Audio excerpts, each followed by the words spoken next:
I'm here with Ken Pitmas of KT Custom Mouthpieces, formerly with us at Warburton here after 34 years. 34 big ones. Yeah, and as our vice president, and as you can see, we've still got a nice, friendly relationship with Kenny.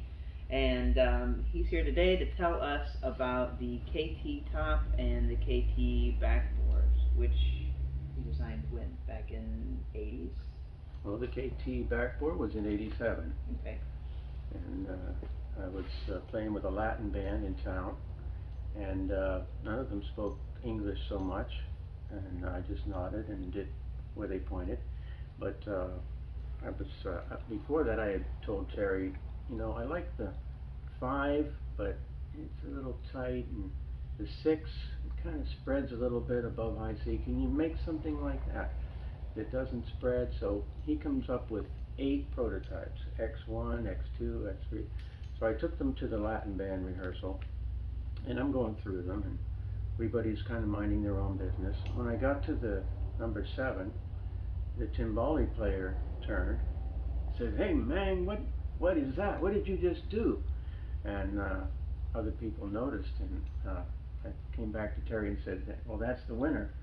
So we knew that other mouthpiece makers had used X in their description. So I was upstairs in the office with Ben, and Terry brings up some backboards, and he had stamped KT on there. So I was pleased that he honored me with that with that designation. And I played that for many, many, many years. Yeah.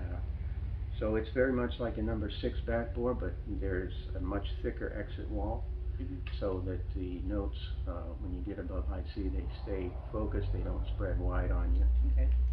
And it has just about the more open, it's on the more open end of our commercial backboards.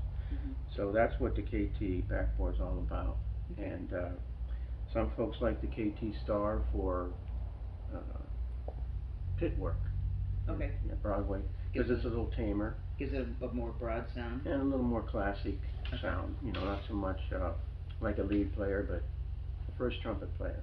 Okay. Kind of a Yeah. thing. So now the KT Top came by a few years after that.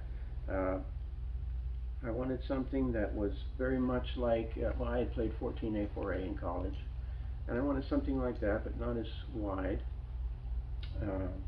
and a little bit fatter rim. So we have a 1090 outer diameter on this, and the shape of the mouthpiece is really 3 V's. The rim wall is angled inward, and then you have a V for the cup itself, and then the actual, I call it a nozzle, which is the throat entrance, that's also very linear and V-shaped. So it gives a very commercial sound. You have to be careful if you're the kind of player that wants to have an undercut, because it has no undercut. And you have to kind of embrace the fact that your chops are going to lay, I call it laying in the hammock, but actually pressing against the inside walls of the rim as you play. So that first V. Or some people call it the first cup, or the inside wall of the rim. Yeah, that's going to encroach in pretty fast. So you have to get to the point where you enjoy that and you're not bothered by that. There's a lot of contact there, but as you add more energy and air, compression to that, and your chops go in further, they get even more and more secure as you blow. Okay. And so it's, I would say it's, you could compare it similar to a 13A4A, but it's a little deeper and a little less diameter. And there you have it, the KT Top. Okay. And that's ideal for also like commercial lead work, or it'd be good for Latin playing as well, or? Yeah. I wouldn't try to play characteristic studies on it, or orchestral work. So your brass quintet may frown upon. That's true. Yeah. Okay. Well, great. Well, Kenny, it's been great to have you in here, and it's great to have you describe what the pieces were designed for, what you guys were thinking about,